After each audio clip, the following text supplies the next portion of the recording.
think personally I need to think about it more to make sure that I'm both giving and receiving. I mean, I feel like there's some days where I give and I don't receive enough, and then there's other days where I'm receiving and I'm not giving enough, so I think there needs to be a balance, otherwise you feel irritated and something's off. So things are more balanced when you're both giving and receiving and thinking about others, but also remembering to think about yourself. Yeah, and that's something that's really hard for leaders because we tend to be more givers. So we're doing a lot of expending energy and helping to lift up others. Meanwhile, we're not always the receivers. And so then again, getting rid of the superhero syndrome to admit and accept I have needs and it's okay to admit that and to reach out and receive them. But yeah, getting a steady balance on a regular basis in both. Michael. I kind of look at this as, when I was listening to this, I'm putting it in a perspective of, we each got about 3 priorities. And mine fit into faith and family and fun. Yes. And as I look at this in terms of faith, I feel like I have a strong faith. Mm-hmm. And I receive a lot from my spiritual community. And I practice mindfulness. I subscribe to something called the Greater Good Science Center at the University of California, Berkeley. And they have partnered back here with Yale. And Yale now has a happiness class. Oh. They have five things related to the happiness class. And the first one is you start off your day with gratitude. So I start off my day with gratitude when I'm brushing my teeth and shaving and starting with the day. And providing certain chemicals and hormones stay with me up to 8 to 10 hours. And I look at my element of faith, and I get a lot out of the folks that I interact with there. And I give a lot back. I belong to an organization, a church, that we are a very outward bound church. We're not an inward-looking group, or a very outward-looking group, into a whole bunch of different things, locally and internationally. And I look at my family. I'm very blessed. I come from a family that we get along well. Extended family gets along well. We even have elements in our family on both ends of the political spectrum. We all love each other. We can talk to each other. We can't talk to each other because the love I have for the other siblings and they have for me is so strong. And then I think of, in terms of fun, I may have a warped view of fun. That's why my wife says, Mike doesn't work anymore, he just has fun. And I do have fun. I'm a conflict resolution guy.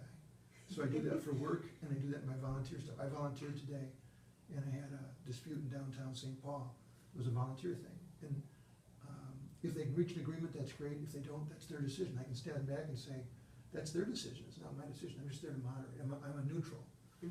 But they came up with something, and it took us a while. It was a little over 2 hours. Wow. But they came up with something amongst them as a way they could resolve this going forward. And I get a lot out of that. So I look at my life as I've been blessed in every way you can think of. There's a book called Waking Up White by Debbie Lanning, and it looks at 7 different elements of what we have in terms of how we fit in society. And within that book, or within those 7, I'm a white male, and I have 6 of those 7 I'm on the upper end of, in terms of what I had in my life. The only one that wasn't, I grew up blue collar. So in terms of, I wasn't upper middle class, which I am today, but everything else I was, as a white male WASP, that had a loving family, a caring home, and nurturing, etc. I had all these things going for me. So I can stand back to say, yeah, I am a guy who got very much where I am because of white privilege. And I look at that and say, I'm blessed. So when I look at these things in terms of, I'm more of a giver today, because along the way I have so much given to me. So I've got like a tremendous canister of things I've been given. So it's pretty easy to give back, because I am in a very good situation. I can afford to do that, spiritually, emotionally, physically, financially. Awesome. Well, these were definitely well thought and thought-provoking answers. And so just initially from our time, at this point in our workshop, to see the power of relational nutrients and the giving and the receiving for the betterment of society, for humanity, from a faith-based perspective, and then also to uplift us as well, so as not to forget about ourselves. Let's watch this clip, and I'll be curious to know what you notice.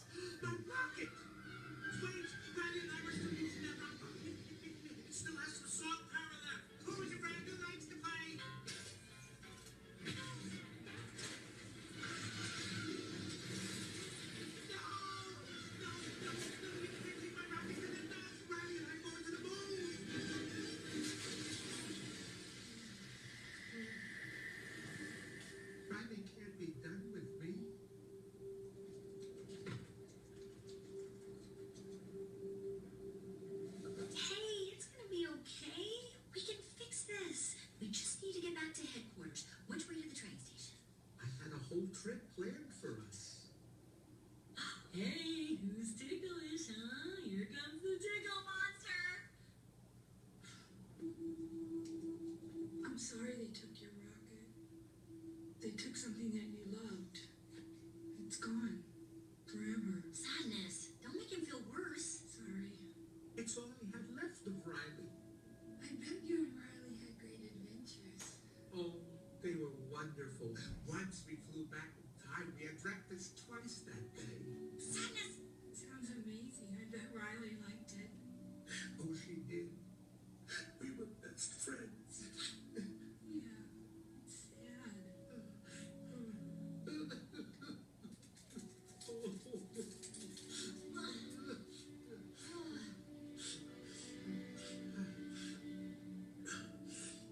I'm okay now. Come on. The train station is this way. All right. So, what did you notice? There's a lot to unpack there, but maybe just one thing that's stood out to you. Feelings. Feelings. And there was grief. Yes. And with grief, there was a reception of grief with the blue character to the pink character, and a reaching out of understanding and listening. Mm-hmm. Yes. And it made him feel better to talk about the sadness instead of just pretending that everything was okay, and because he couldn't pretend to be happy, he needed to talk about his feelings, and then he felt better. Yes. Yes. And was Joy, the first little lady, she was not comfortable with his sadness, right? What did you notice? Empathy. Mm. So that, again, in the situation, talking about or bringing up his view by Joy as, no, don't go there, yet really to acknowledge and to empathize actually was the true ingredient needed at that time in that moment. And sadness used that as a strength rather than weakness. Yes. So that was an example of being with someone in the moment, letting them know they're not alone, just to have somebody feel like they get it, they understand. And you don't have to use a lot of words. It's being there within the moment, following the emotions, the changing emotions, the empathy, the listening at a deeper level, and then people are able to recover quickly and move on. Sometimes if we want to dismiss it, minimize it, suppress it, we're actually making things worse. And so this is a perfect example of one of our relational nutrients that's coming up. I'm curious, what quadrant would you choose this movie clip to fit into? If you're looking at your quadrants of the 22 relational nutrients, what quadrant would this fit into? I mean, it could be present, and it could also be provide reality. Because the person was present in the moment, and yet that blue character also understood the reality. His common empathy is right on point. Yeah. So being in the moment and then the reality of where that person was. Yeah, the reality, the lost toy rocket, and if you've seen the movie, this was Riley, the girl's imaginary friend, and he feels abandoned because she's kind of moved on, and then these are all the feelings inside, so we have joy and sadness as well. So we're going to look at that particular scene. There's lots to unpack there, so there is no black and white, which quadrant is this or this. I was curious to see what you thought of. But what the other two things? I just tossed out my thoughts. Oh, yes. I apologize. I think the be present was a huge thing within that clip. Yeah. So knowing the movie and Okay. watching what happened there, knowing the movie like many times with my 4 kids, I would also say that in different aspects, it included all of them. I mean, they were present right there. They provided the reality that, yeah, you're sad, I'm sad, and that sort of thing. They conveyed the good, though, like, I bet you really had a good experience with Riley. Yeah. And that actually changed the momentum. And then the call of action is that, he, after hearing sadness talk, he said, okay, I feel better now, let's go find the train. Because again, they're trying to return. Yeah. So literally, I think if you kind of unpacked it, you could say, or I could argue that all 4 quadrants were met in that just one moment of you're not alone. I hear you, I see you, I feel you, and Yeah. now let's move on. Yeah. I have to ask you, how old are your kids? So I have ages 16 to 24, but this movie's a little Older. older than that, so they're all about that time when we just kind of watched it, and we're a big sucker for movies like this, Yeah. Yes. especially Dad. No tears were shed, right? So with the 4 quadrants, we'll first focus on be present. And I'm just gonna have some of these relational nutrients up here, and I've just pulled out a couple other nuances that are different on your handout. And I want to share that acceptance is the first relational nutrient because it needs to come first before people are open and vulnerable. And if someone feels judged, right away the relational nutrient that they need is acceptance, and followed by then attunement, which was very much demonstrated in that movie clip as well. Validation, anybody's perspective or viewpoint is significant, even if you disagree, because to them, perception is reality, and yet we don't have to agree all the time, but validation is important, and it helps us to make sense of things, and then also helps us to move towards solutions. Identification is normalization, to know that, hey, what happens to me is not something that's abnormal, doesn't make me weird, different, what have you. I still fit in, and I can be in relationships and in community with others. Containment is self-regulation, which means that sometimes we can experience these intense emotions, and having someone just to be there in the moment and kind of hang on to them for the time actually decreases or diminishes the intensity of the emotion in half. And when somebody else can see that you're able to hold on to that emotion, they too believe that they can also cope with it and deal with it. The only exception would be, of course, if someone is verbally disrespectful or abusive. Those are emotions you don't want to hang on to. And then comfort, like joy, totally uncomfortable in that moment. Support. And this is what we need to make sure that we do as leaders to those we lead, and also that we get support, because we bring our whole selves to work with what we do, and we need to know that other people understand us in all aspects of our life. So this quadrant in particular is deficient in most leaders. They do not like to be in the being aspect. Everybody but Mike.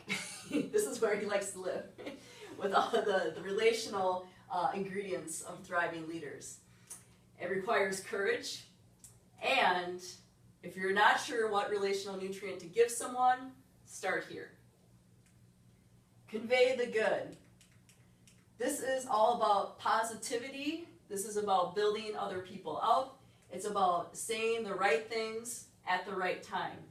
So affirmation, that character quality, what has been done is always tied to effort, and it's more powerful, how it's more specific in nature.